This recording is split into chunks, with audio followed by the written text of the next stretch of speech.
injured in the fire and no homes destroyed. Firefighters still don't know what started it. Firefighters made quick work of a canyon fire in Valencia Park this afternoon. The fire started near the 5,000 block of Bonita Drive and quickly spread up the canyon walls.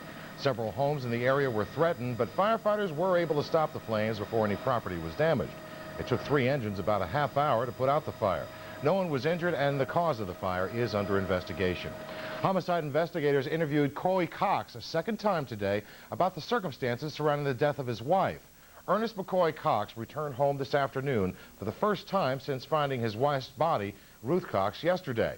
Now, detectives say Coy Cox is not a suspect at this time, but even though they've talked to him once already about what happened, they wanted to talk to him again today. Deputies say it appears somebody hit Ruth Cox in the head with a blunt object, killing her. Cox told detectives he worked at his office all night and didn't come home until 7:30 yesterday morning, but didn't call 911 until roughly an hour later to report finding his wife's body in an upstairs bathroom. Today, investigators wanted to have Cox walk them through the house and hear the story again. It's going to tell investigators the husband's version of events when he arrived home, as he reported at 7:30 yesterday, what took place, to help investigators understand what kind of evidence they're seeing in the home. Ruth Cox worked as a vice principal of Pershing Middle School in San Carlos. Even among those that are listed as other votes, Utah has a vote, Western Michigan got a vote. Let's hope the voters have no clue at all. Football practice, break it out. The Aztecs on the field for the first time today. Number 18, Brian Russell, of course, starts fall camp as the top quarterback, but Russell knows he has work to do, and Ted Tolner has a couple of options, former West Hill star Lon Sheriff, and this guy, number 5, Jack Hawley, regarded by many as the top junior college quarterback in the country last season. The Aztecs continue two-a-day practices coming up tomorrow. And the NFL. Here they are, the members of the class of '99 from the divisional schools. Northern Illinois quarterback George Bork was the first at any level to throw for over 3,000 yards in a season.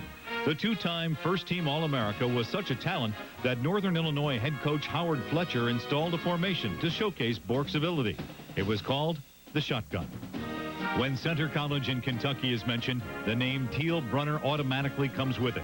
The All-American defensive back had an uncanny ability to intercept passes, doing it 20 times in his career, including a record 5 in one game. When you think of Coach Don Coryell, you think passing, and lots of it. His Air Coryell was one of the most effective attacks in football history. At San Diego State, Coryell had 3 unbeaten seasons and was honored by the NCAA College District Division as Coach of the Year 4 times.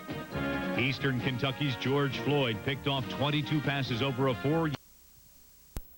The NFL, the only guy to win at least 100 games at both levels, part of Don Coryell's induction speech. When I was young, I had a real bad lisp. And if you have to excuse me if I'm not cool like this guy. And I stuttered. And I couldn't spell, couldn't read. Well, I couldn't even pronounce names very well, or words, and you know, that's something I can't do very well now. I can't do a lot of the things I just talked about very well now. I'm dyslexic. And I never told anyone about this in public before. Now, dyslexia is a learning disability. I'm sorry.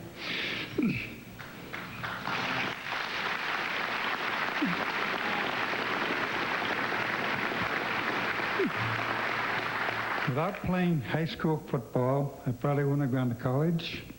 I certainly wouldn't have had the pleasure and satisfaction of coaching. I believe that playing football is one of the greatest learning experiences a guy can have.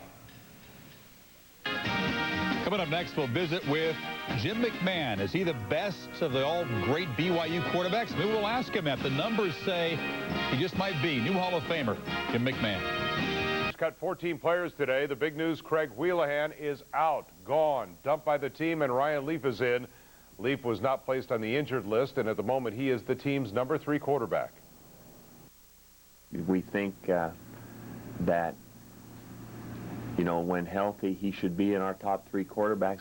And because we're looking at probably mid-October right now when he plays, that's a good bit of our season left, and we would think that he should be in our top 3 quarterbacks and not just completely shelved for the whole year. Well, you can make numbers say just about anything, but here is a fact that the Padres cannot escape. They have the fewest road wins in the National League this season of any team. Now, they've been tough at the Q, but away from it, pretty easy pickings. And tonight again, pretty easy pickings. Danny Bautista with the 2-run single. Florida jumped on top of Buddy Carlisle, that guy that had such the impressive debut performance. Padres' first hit didn't come until the 5th. Ben Davis unloaded for this home run. The Padres actually clawed their way back into the game, but Alex Fernandez simply too tough. And get this, Alex Fernandez, the pitcher for the Marlins, his 3rd home run of the year. That means he has 1 more than Wally Joyner this year, and that would not be good. 6-4 Marlins over the Pods. Event held downtown is over for another year. Street Scene 99 wound up a weekend run in the Gaslamp Quarter. And many of today's events focused on the family. KUSI photographer Kyle Majors gives us a look.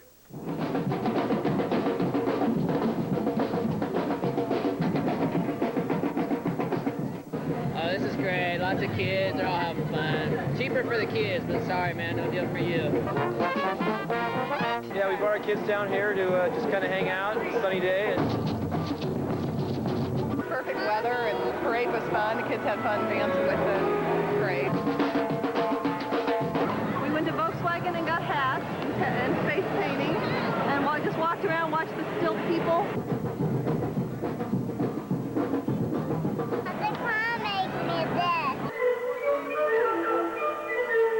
I've got everything you can possibly imagine on my hat. Have a Butterfly and flowers, all kinds of stuff. Glitter, anything we can use with a glue gun, it can go in a hat.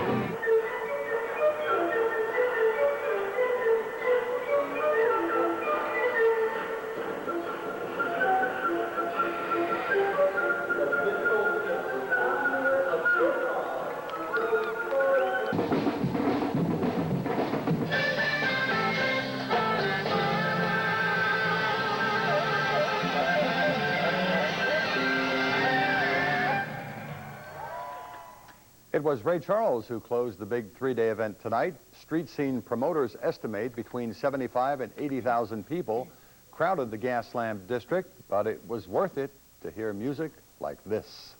All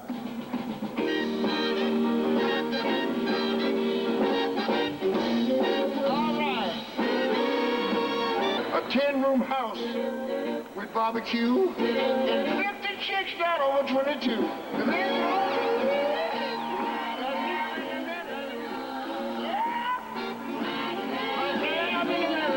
Well, Street Scene wasn't the only place to hear some good music tonight, although, of course, Ray Charles is certainly a hard act to follow. It sure is.